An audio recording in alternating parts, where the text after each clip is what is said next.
Learn how to turbocharge your marketing results by building repeatable, scalable demand gen systems from Sheila Kloefkorn, CEO of KEO Marketing and founder of the Business Owners Marketing Academy. See if you qualify for a complimentary marketing roadmap for your business at keomarketing.com/audit.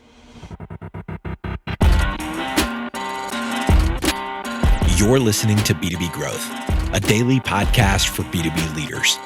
We've interviewed names you've probably heard before, like Gary Vaynerchuk and Simon Sinek, but you've probably never heard from the majority of our guests.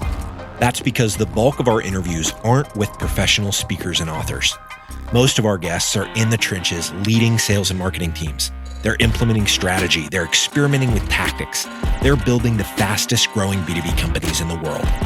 My name is James Carberry. I'm the founder of Sweetfish Media, a podcast agency for B2B brands, and I'm also one of the co-hosts of this show.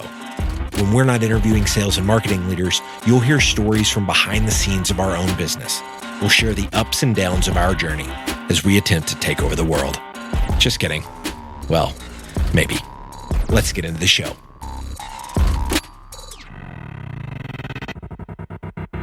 Welcome back to B2B Growth. I'm your host for today's episode. I'm Sheila Kloefkorn, CEO of KEO Marketing. This is the 11th episode in the hashtag Demand Gen series. I'm joined today by Patricia Beitler, President of Velocitas, a full-service one-stop shop for public relations, digital marketing, and branding solutions. Patricia, I'm thrilled to have you on the show. Yes, it's my pleasure to be here and to join you today. Great. Thank you. We're excited to have you. We are on opposite sides of the country, with you being in Miami and me here in Phoenix, but we're seeing similar things in the marketplace with all that's going on in the world. Just tell me a little bit, and our listeners, about your background and what you're up to at Velocitas. Yeah, so I actually started the agency in 2002, and we're full service. We initially started actually online with branding and web development, as that's my background in IT. And then over the years, we organically evolved into a full service public relations agency. And that's primarily our business. And then we provide additional services that support that to continue to create awareness. And we do that for a B2B sector and also, other types of businesses, and helping them to shift, and especially now as everything is continuing to evolve, to shift their messaging and continue, changing every day as it continues. Well, that's great. Well, certainly helping B2B businesses with their messaging is really important. And it sounds like you have such a great background in both the implementation as well as the messaging, being full service with public relations and digital marketing. But today, I think the topic that you and I have talked about discussing is really, really important. So this is an interesting time to be in business. Small businesses in particular have been hard hit by the COVID-19 outbreak. And I'm excited about this topic. So my first question is, how should business leaders and marketers be thinking about their communication strategy during a crisis like this? And if you can expand on that a little bit, how can they use it to actually create growth for their customers and their company? Yeah, so our team has been working actively with our clients to pivot their communication strategies and during the crisis, and in ways that would encourage growth tactfully. And now it's the time to really think about your messaging and how you're providing support to your clients or customers, and how that can lead to retention during a difficult time.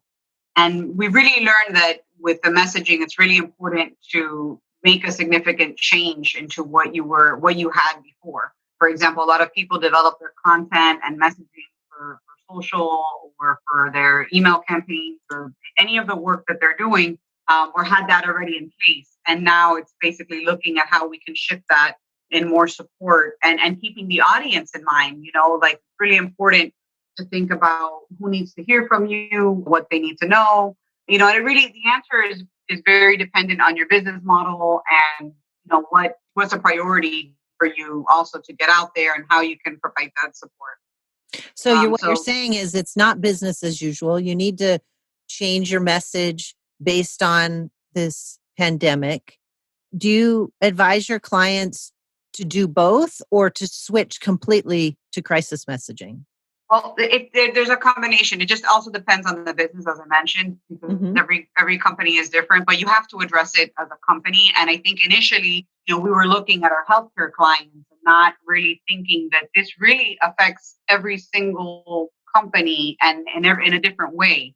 So that messaging, everybody has to have some messaging, out, whether it's within an email campaign or to their customers privately to let them know how they're addressing it. And then also look at how they're helping the community, and making a difference.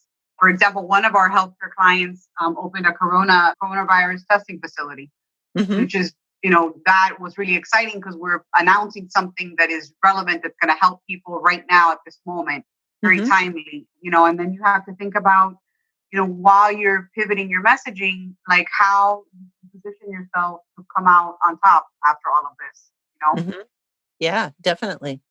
I think that's so important that you're thinking about external and internal communications.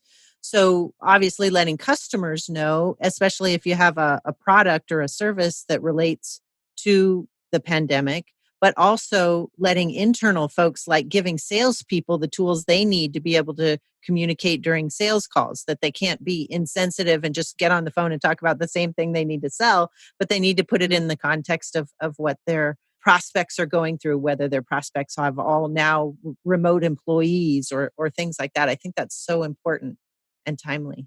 So you mentioned your healthcare client that they're focusing on the community. Can you give an example of that? So yeah, what they've always been very community focused.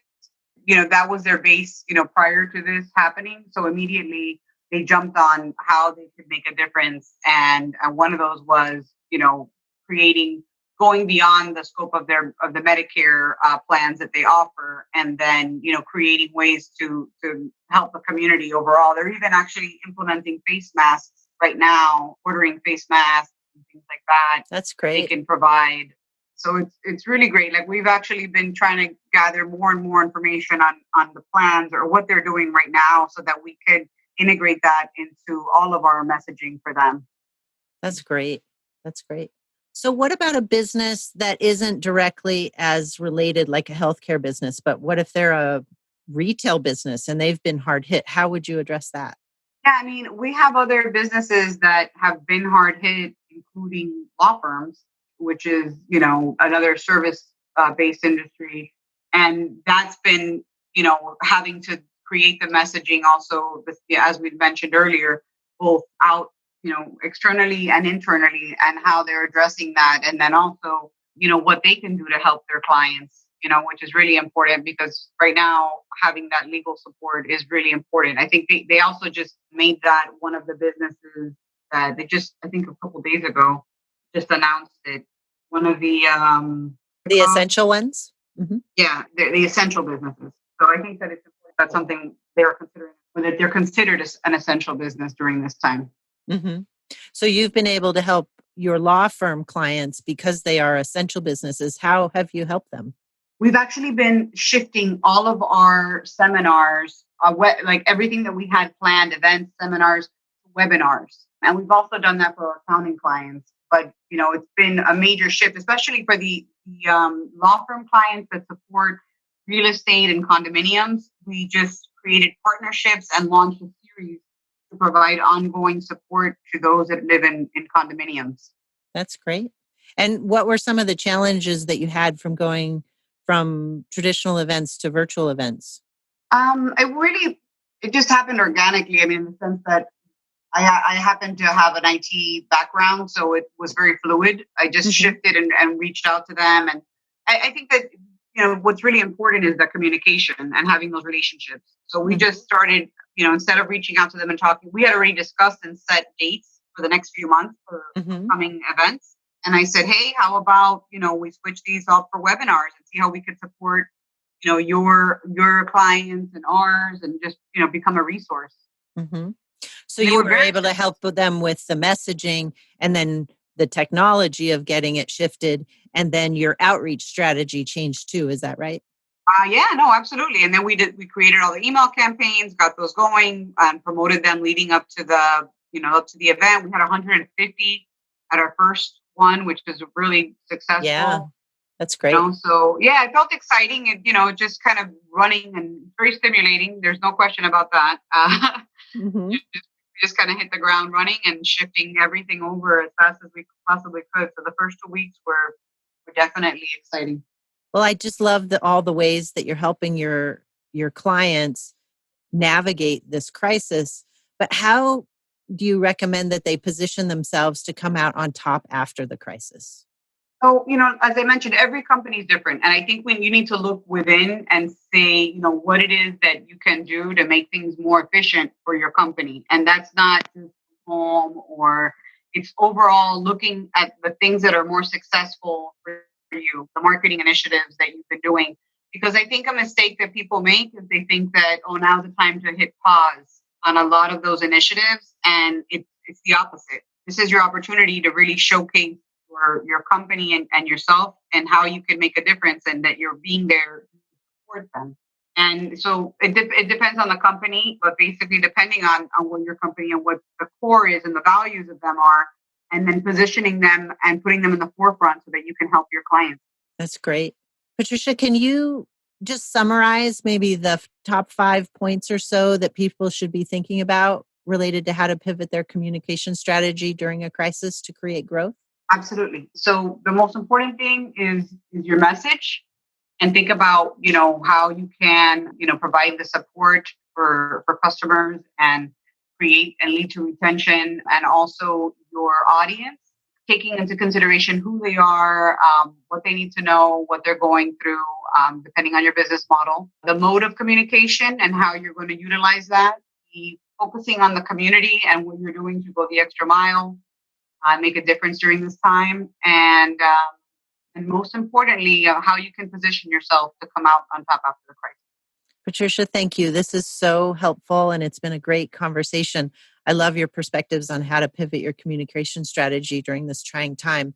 If anyone listening has follow-up questions or would just like to connect with you or get help, what's the best way for them to find you? They could go to our website, Velocitas.com, or send an email to info@velocitas.com. Great. Well, thanks again for being on the show. What you've shared is incredibly valuable. And for our listeners, as always, if you're interested in learning more about how to increase your leads and sales, especially in a time like this, you can always request a complimentary marketing audit at keomarketing.com. Thank you, Patricia. Thanks, everybody. Stay healthy and safe, and we'll talk to you next time. Thank you, Sheila. I hate it when podcasts incessantly ask their listeners for reviews, but I get why they do it, because reviews are enormously helpful when you're trying to grow a podcast audience. So here's what we decided to do. If you leave a review for B2B Growth in Apple Podcasts and email me a screenshot of the review to james@sweetfishmedia.com, I'll send you a signed copy of my new book, Content-Based Networking, How to Instantly Connect with Anyone You Want to Know. We get a review, you get a free book. We both win.